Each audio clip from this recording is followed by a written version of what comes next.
So, welcome to the podcast, Shelley. It's great to have you on the show. Thank you so much. I truly appreciate it. You're very welcome. So, Shelley, tell the listeners about you and what started you on the skincare journey. Oh, goodness. Okay. Um, in my 20s, I went from job to job to job to job. My father sat me down at 27 and said, "Please, Shelley, figure out what you want to do with your life before I leave this world."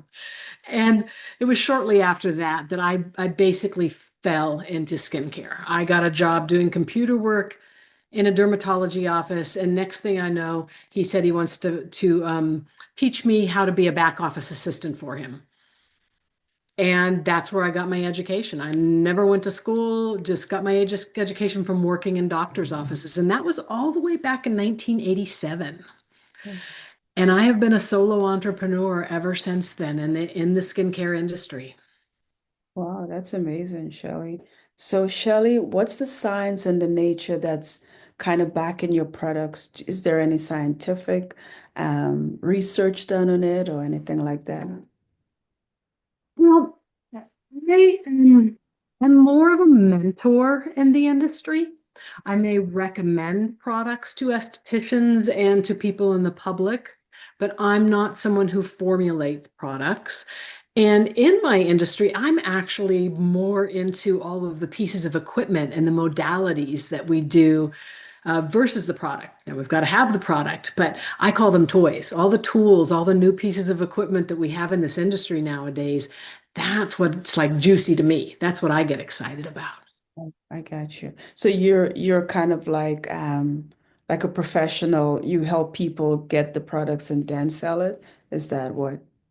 Yeah, I spent the first part of my career back in the 90s owning my own spa, working on clients. And then about 2005, I decided, I've got enough years of experience. Let me start mentoring other estheticians. And I opened a training center shortly after that. And so I spend all my time helping other estheticians get their business started, bringing mostly pieces of equipment in, but I do recommend products for them as well.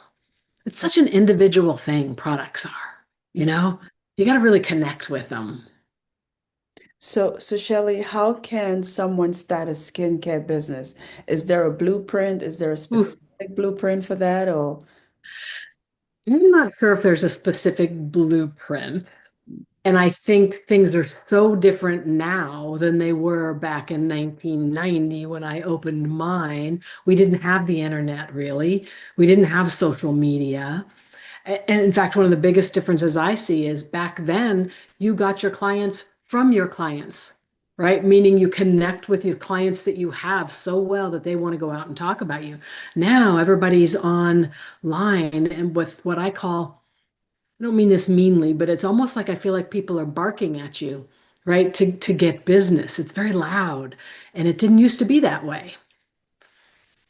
wow. So with the skincare products that you do sell out there or you do advertise, um, does what skin type would you say? Is it a variety of skin type or is there just one skin type that it works with? Most product lines out there will try to have products that go for all skin types because that's really going to narrow down who they're going to be able to sell to if they only have one. But there are product lines out there that they're really geared more specifically, maybe toward the younger acneic skin or geared toward seasoned women, a little bit older, women, more of the anti-aging. The product line that I'm using now is it's pronounced cool. It's spelled QUL. And I've been using them a little over 4 years, about 4.5 years now. Really love them. We kind of encompass everything with them. Anything throughout my years in the industry that I try, whether it's equipment or product, I will test for a minimum of 3 months before I put anything on my website, before I tell anybody about it, because it's my integrity, it's my word. So I want to make sure that I know that everything is really quality before I'm going to talk to anybody about it. Mhm. So Shelley, tell us a little bit about what are some of the line of products. It's not just one line that you you recommend? Is there like a variety of different ones or? Right now, I am mostly recommending the cool product line because I have found, well, if I really like a product, that's great. And then if it's 4 years later and I still really like a product, that says a lot. Being in this industry and having so many products. Um, Throughout the years, I've had so many products given to me, companies, sending me products. Oh, like my product, like my product. And I almost know the minute I open the jar. It's really weird. It's like a sixth sense now. I just know whether I'm going to like the product or not. It is a very individual thing, though. But I'm looking for, fairly clean products.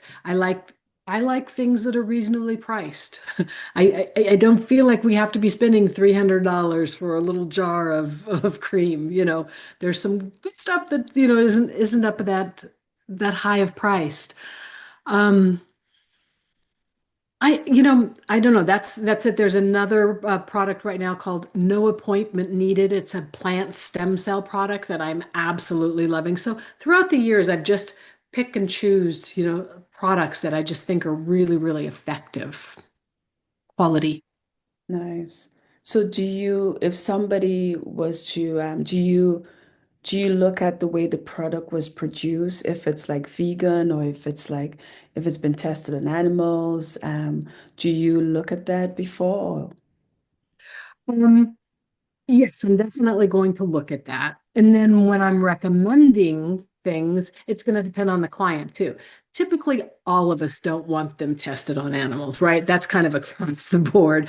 But there are some people that they're okay if it's not vegan. Other people, they have to have vegan, or if they're highly sensitive to certain ingredients. We've got to look at all of that as we're recommending products to client as estheticians.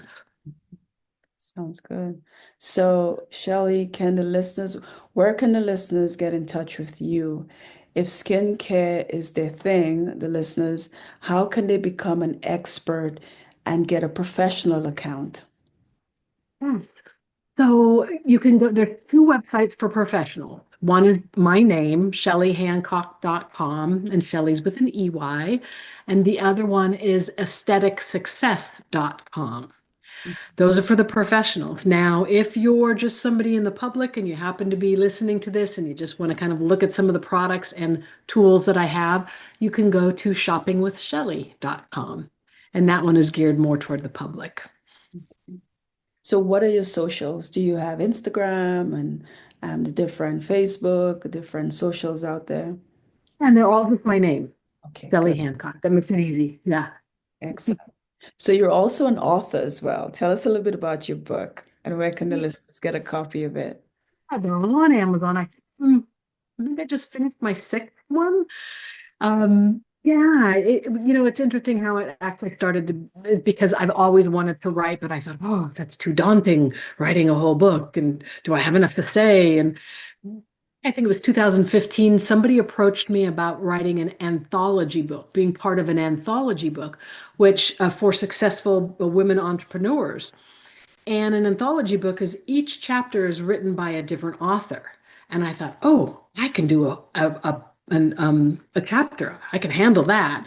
So I was part of that book, and that got the wheels rolling. Wait a minute, I need to do an anthology book in the aesthetic industry. So I started to reach out to all the people I knew in the industry that were experts, and we have two anthology books in the industry. Esthetician's Guide to Outstanding Aesthetics. And then I just kind of kept rolling with books after that because I love to write and I have 38 years of experience. That's a lot of experience. I have a lot of stories to tell. So, Shelley, if you have any last words for the listeners, what would you say about the need to push through fear when opportunity knocks? Wow. And that's what I speak about all the time when I go to aesthetic schools is about that pushing through fear. I've done that a lot. I think when I was young, it was easy because it was naivety and it was just excitement about wanting to do something. But as we get older, I think we get a little bit more fearful. And it's just knowing that everything's going to be okay. If you fall down, you just get back up and you go in a different direction. and start by taking baby steps in. I tend to be a leaper. I take big leaps, but if that's not your way of being, just take a little baby step. And then when you see that, oh, that worked, okay. And then there's another one and another one. And pretty soon you're where you want to be. Sounds good. Wow. That's really good advice, Shelley. So, Shelley, thank you for being on Beauty of Colors podcast. Thank you so much. I truly, truly appreciate it.